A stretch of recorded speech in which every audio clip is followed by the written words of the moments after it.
कंस श्री कृष्ण कहानी। आइए मित्रों जाने, प्लीज लाइक सब्सक्राइब करें, कमेंट में राधे राधे जरूर लिखें। कंस वासुदेव से देवकी के 8वें पुत्र के बारे में सवाल करता है कि क्या नंदराय का कृष्ण ही वही बालक है जिसे देवकी ने जन्म दिया था। लेकिन वासुदेव कुछ नहीं बोलते, जिससे क्रोधित हो कंस वासुदेव को कारागार में डाल देता है। फिर कंस देवकी के पास जाता है और यही सवाल उससे भी करता है कि नंदराय का पुत्र ही तुम्हारा 8वां पुत्र है। लेकिन देवकी भी इस बात से इनकार करती है, तो कंस देवकी को भी वासुदेव के साथ कारागार में डाल देता है। कंस उन्हें सच बताने के लिए 1 महीने का वक्त देता है। वासुदेव देवकी को कंस फिर से डाल देता है कारागार में। वासुदेव देवकी के साथ कारागार में उन्हें बताते हैं कि कृष्ण ही हमारा पुत्र है, तो वह ये बात सुन बेहोश हो जाती है। कंस अपने सलाहकार को ऋषि गर्ग को अपने पास लेने के लिए भेजता है। कंस ऋषि गर्ग से मिलता है। ऋषि शांडिल्य से सवाल करता है कि आप गोकुल क्यों गए थे और किसके बालक का नाम कारण संस्कार बिना आज्ञा के कैसे किया। तो ऋषि शांडिल्य उन्हें कुछ भी नहीं बताते और वह से चले जाते हैं। कसन श्री कृष्ण को मारने की साजिश चाणूर के साथ मिलकर करता है। कंस श्री कृष्ण पर मदिरा से ग्रस्त हाथी से मारने की सलाह देता है। यदि वह हाथी से भी बच जाता है तो उसे मुष्ठी पहलवान से कुश्ती के लिए चुनौती देंगे, और यदि वह पहलवानों से लड़ने के लिए तैयार हो गया तो उसे मुष्ठी पहलवान ही मार देगा। मथुरा वासी श्री कृष्ण के आगमन पर उनके दर्शन के लिए एकत्रित हो जाते हैं। सभी श्री कृष्ण के स्वागत की तैयारी करने लगते हैं। श्री कृष्ण और बलराम के आगमन पर सभी मथुरा के नगर वासी उनका स्वागत करते हैं। देवकी वासुदेव श्री कृष्ण के आने से बहुत खुश होते हैं। अक्रूर श्री कृष्ण की सुरक्षा करने की तैयारी करता है। श्री कृष्ण और बलराम शिव धनुष देखने के लिए जाते हैं। रास्ते में श्री कृष्ण को एक कुरूप कुबड़ी औरत मिलती है जिसका नाम कुब्जा मिलती है, तो श्री कृष्ण उसे रूपवान स्त्री बना देते हैं। श्री कृष्ण शिव धनुष देखने के लिए शिव मंदिर पहुंच जाते हैं।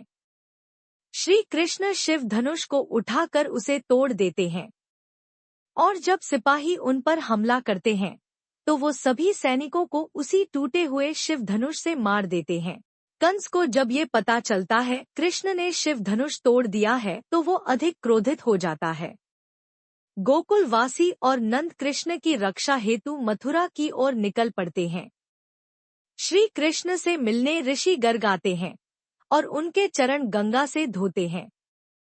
कंस को रात्रि में फिर से भयानक सपने आते हैं जिसमें उसे काल के दूत देखते हैं। फिर उसे अपने सारे जीवन भर के क्रम याद आने लगते हैं। श्री कृष्ण जब अगले दिन कंस के उत्सव में भाग लेने जाते हैं तो रास्ते में कंस की योजना के तहत मदिरा से ग्रसित हाथी उन पर हमला कर देता है, जिसे श्री कृष्ण जमीन पर पटक कर मार देते हैं। नंद राय और उनके गांव के सभी लोग भी वह पहुंच जाते हैं और श्री कृष्ण से मिलते हैं। उसके बाद श्री कृष्ण कंस के सामने आते हैं। कंस श्री कृष्ण का सम्मान करने के बहाने से उन्हें अपने पहलवानों से श्री कृष्ण के साथ मल्ल युद्ध करने की चुनौती देता है, जिसे श्री कृष्ण स्वीकार कर लेते हैं। श्री कृष्ण और बलराम मिलकर दोनों उन पहलवानों से मल्ल युद्ध शुरू कर देते हैं।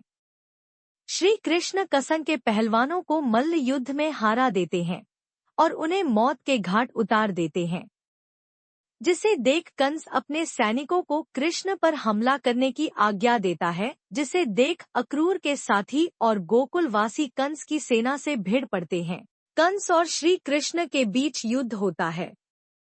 श्री कृष्ण कसन को मार देते हैं। कंस के मरने के बाद श्री कृष्ण और बलराम देवकी और वसुदेव से मिलने कारागार में जाते हैं और उन्हें आजाद कर देते हैं। दोस्तों, कमेंट के माध्यम से यह बताएं कि कंस श्री कृष्ण कहानी वाला यह आर्टिकल आपको कैसा लगा। हमने पूरी कोशिश की है आपको सही जानकारी मिल सके।